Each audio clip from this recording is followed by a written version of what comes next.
Jean-François Mattei, Giancarlo Henry et Marie-Émilie Bois comparaissent depuis ce jeudi devant les assises de la Corse du Sud pour tentative d'extorsion de fonds avec armes. Les faits remontent à octobre 2020 à Porto Vecchio. Didier Alège, patron d'une paillote, avait alors reçu une balle dans le ventre. Cette première journée d'audience a été consacrée à l'examen des faits. On y revient avec Marie-Françoise Stéphanie Alexandra Lassiaille. Cette jeune femme de dos affirme avoir simplement voulu récupérer ce qui lui était dû.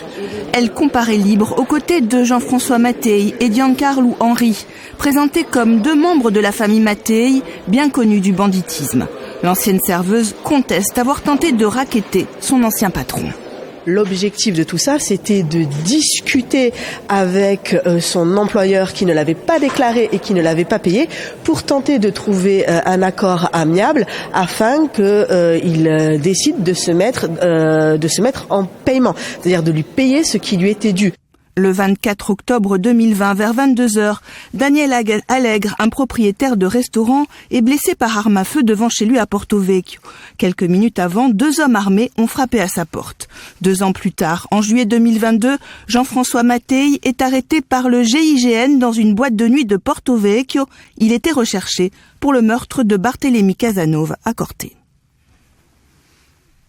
Tout le débat aujourd'hui devant la cour d'assises est de savoir si les blessures qu'a eu à subir M. Didier Allègre s'inscrivent dans une tentative d'extorsion avec armes ou bien dans un litige financier qui a dégénéré. Il dit qu'il était présent le jour des faits avec M. Mattei et chez M. Allègre, que les choses se sont envenimées et qu'effectivement il y a eu des coups de feu, mais en aucun cas qui sont liés à une prétendue tentative d'extorsion à hauteur de 600 €.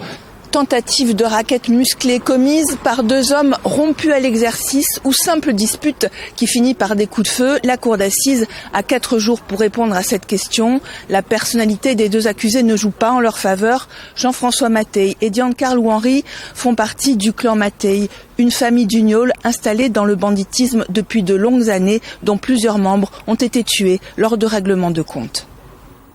Je vous le disais, Jean-François